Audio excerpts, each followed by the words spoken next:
বিসমিল্লাহির রহমানির রহিম। আসসালামু আলাইকুম। আপনাদের সামনে উপস্থিত হয়েছে সংবাদপত্রে প্রকাশিত প্রতিবেদন উপস্থাপন করার জন্য। আজকে যে প্রতিবেদনটি আপনাদের সামনে উপস্থাপন করব, সেই প্রতিবেদন প্রকাশ করেছে দৈনিক সময়ের আলো। সময়ের আলো থেকে আপনাদের সামনে প্রতিবেদনটি উপস্থাপন করার চেষ্টা করছি। চলুন দেখি সময়ের আলো কি বলেছে।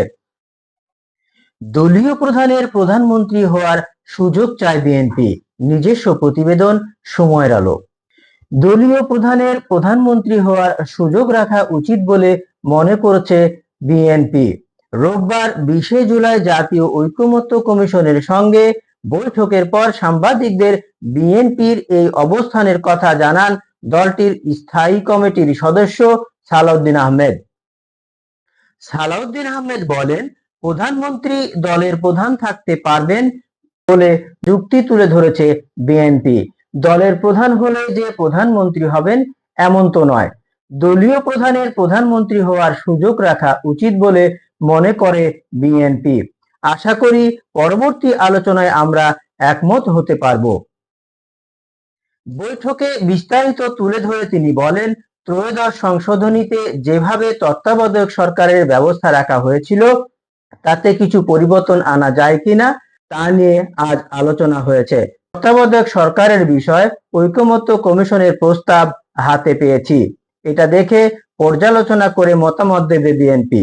ঐকমত্য কমিশনের নতুন খসড়া প্রস্তাবের বিষয়ে আগামী মঙ্গলবার আলোচনা হবে বলে জানান বিএনপির এই নেতা। তিনি বলেন, আজ মূলত তত্ত্বাবধায়ক সরকারের গঠন প্রক্রিয়া ও ক্ষমতা কাঠামো নিয়ে আলোচনা হয়েছে। বৈঠক শেষে ঐকমত্য কমিশনের সহসভাপতি অধ্যাপক আলী রিয়াজ জানান, সব রাজনৈতিক দল নির্বাচনকালীন তত্ত্বাবধায়ক সরকারের ব্যাপারে একমত হয়েছে। আলী রিয়াজ বলেন, তত্ত্বাবধায়ক সরকার গঠনের বিষয় উপস্থিতির মতামতের অধিকাংশ রাজনৈতিক দলগুলোই একমত হয়েছে। দলগুলোর প্রস্তাব ও আলোচনার পরিপ্রেক্ষিতে কমিশন নতুন প্রস্তাব তৈরি করে দলগুলোকে দিয়েছে।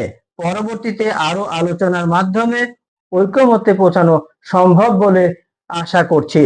এ সময় তিনি আশা করেন এই মাসেই জুলাই সনদ ঘোষণা করা সম্ভব হবে।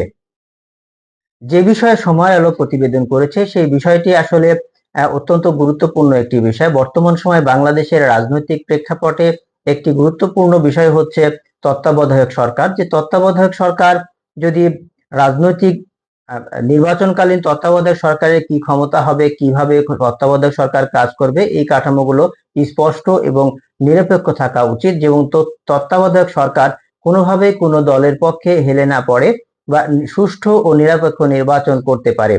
দলীয় প্রধানের যে প্রধানমন্ত্রী হওয়ার যে কথাটা বলেছে বিএনপি, সেই বিষয়গুলো নিয়ে আরো পর্যালোচনা করা যেতে পারে।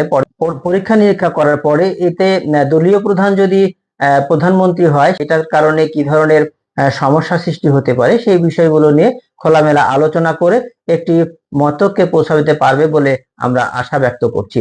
সাধারণ মানুষের চাওয়া দেশ যেন সুষ্ঠুভাবে চলে, পরিকল্পনা মাফিক চলে, দেশে যেন রাজনৈতিক হানাহানি না থাকে। হ্যাঁ, রাজনৈতিক মতবিরোধ থাকবে, দেশের স্বাধীনতা সবাই যেন একমত হয়। এ পর্যন্তই। ভালো থাকবেন সবাই। ধন্যবাদ। সালামু আলাইকুম।